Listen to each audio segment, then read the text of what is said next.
শুধু এখানেই ক্ষান্ত নয়, আল্লাহর রাসূল সাল্লাল্লাহু আলাইহি ওয়াসাল্লাম নিজের জীবনের শেষ মুহূর্ত যখন আল্লাহর নবী দুনিয়ার সফরটা শেষ করে উখরবি সফরে যখন পা রাখবেন, আম্মা জান আয়েশা রাদিয়াল্লাহু আনহার ঘরে আল্লাহর রাসূল শুয়ে আছে। দরজার কাছে আজরাইল আলাইহিস সালাম দণ্ডায়মান।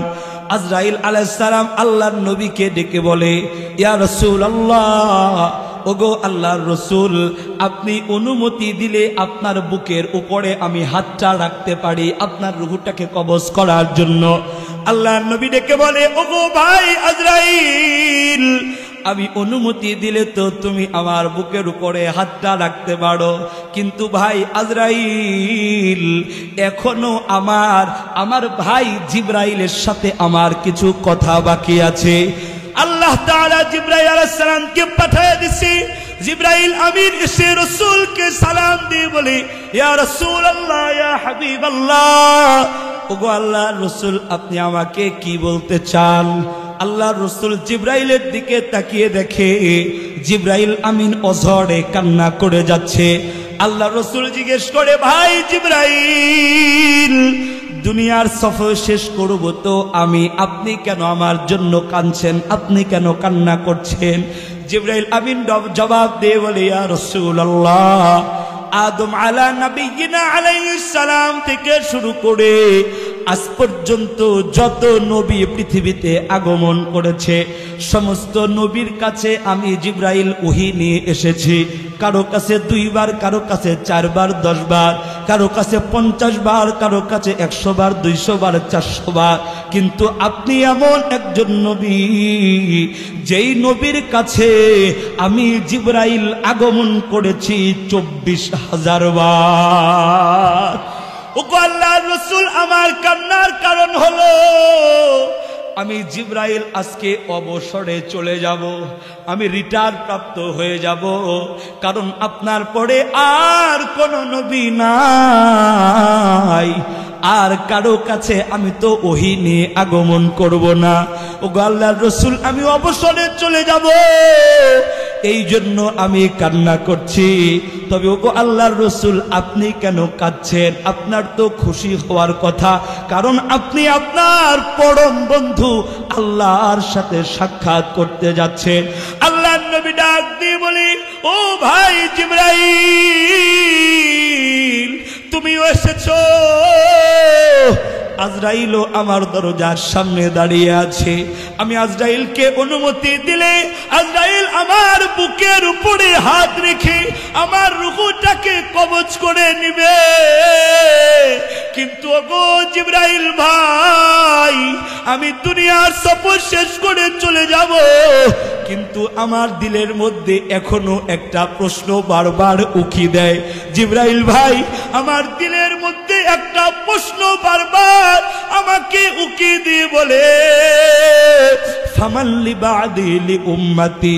জিবরাইল রে, আমি তো দুনিয়া থেকে চলে যাব, তবে আমি চলে যাওয়ার পরে আমার গুনাহগার উম্মত গুলো কার কাছে আমি রেখে যাব?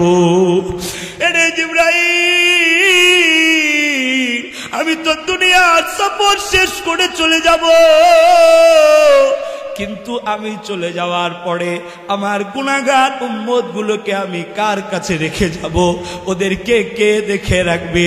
আল্লাহ রাব্বুল আলামিন ওহী নাযিল করে রেখে বলে, ওগো বন্ধু,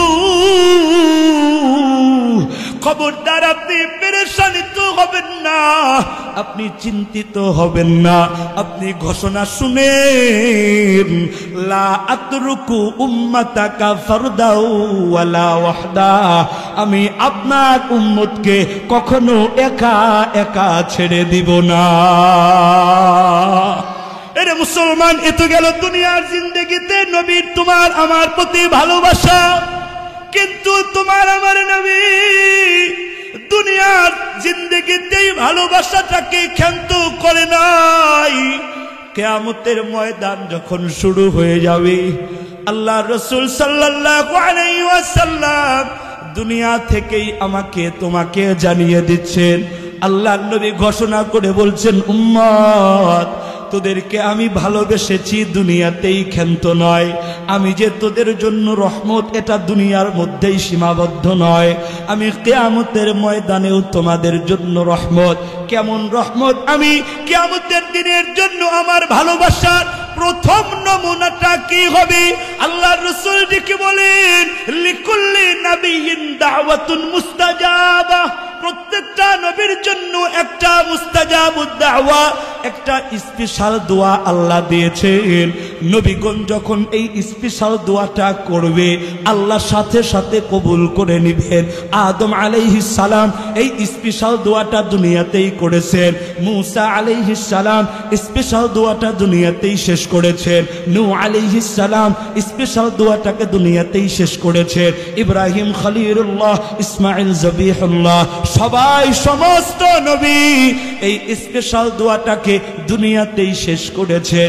কিন্তু নবী ডাক দিয়ে বলে, উম্মত আমি আমার ওই স্পেশাল দোয়াটা দুনিয়াতে তোদের জন্য করি নাই, ওই স্পেশাল দোয়াটা আমি রাসূল আমার উম্মতের জন্য কিয়ামতের ময়দানের জন্য স্টক করে রেখে দিয়েছি। কিয়ামতের ময়দান যখন কায়েম হবে, সমস্ত নবীরাও যখন নাফসি নাফসি শুরু করবে, এরে উম্মত ওই সময় আমি আল্লাহর কাছে চলে যাব। আমি আল্লাহর কাছে গিয়ে মাকামে মাহমুদের সিজদায় পড়ে কাঁদতে থাকবো। আল্লাহ যখন আমাকে বলবেন, বন্ধু মাথা উঠাও, আমি মাথা উঠানোর পরে আল্লাহকে ডেকে ডেকে বলবো, ওগো আল্লাহ সমস্ত নবীর জন্য স্পেশাল একটা দোয়া দিয়েছো, সমস্ত নবীরা তাদের দোয়াগুলো দুনিয়াতে শেষ করে দিছে, কিন্তু আমি নবী পাথরের আঘাত সহ্য করেছি, আমি নবী খাবারের কষ্ট সহ্য করেছি, পেটে পাথর বেঁধেছি, আমি নবী দুনিয়ার মানুষের গালিগালাজ সহ্য করেছি, আমি নবী যখন সিজদায় গিয়েছি ওরা আমার মাথার উপরে পচা নাড়ি ভুড়িগুলো চাপায়া দিছে, কিন্তু আল্লাহ ওই স্পেশাল দোয়াটা আমি দুনিয়াতে করি নাই। এ মুসলমান এদিকে খেয়াল করেন, এদিকে খেয়াল। আল্লাহর রাসূল ডেকে বলে, ওগো আল্লাহ আমি ওই স্পেশাল দোয়াটা দুনিয়াতে করি নাই, আমি কিয়ামতের দিনের জন্য রেখে দিয়েছি। ওগো আল্লাহ ওই স্পেশাল দোয়াটা আজকে আমি করব, রব্বি হাবলি উম্মতি। আমি আল্লাহকে ডেকে বলবো, আল্লাহ আমার একটা উম্মত যেন জাহান্নামে না যায়। আল্লাহ আমি আমার জামার আঁচলটাকে পেতেছি, আমার উম্মত গুলোরে আমার জামার আঁচলের মধ্যে দিয়া দাও। এ মুসলমান, এ কারণেই হয়তো আল্লাহ বলেছে, ওয়ামা আরসালনাকা ইল্লা রাহমাতাল লিল আলামিন। ও নবী আপনি तमाम পৃথিবীর জন্য রহমত। আমি तमाम পৃথিবীর কথা বলি না, নবী তোমার আমার জন্য কেমন রহমত, তোমাকে আমাকে কতটা ভালোবাসে এর একটু প্রমাণ দিলাম।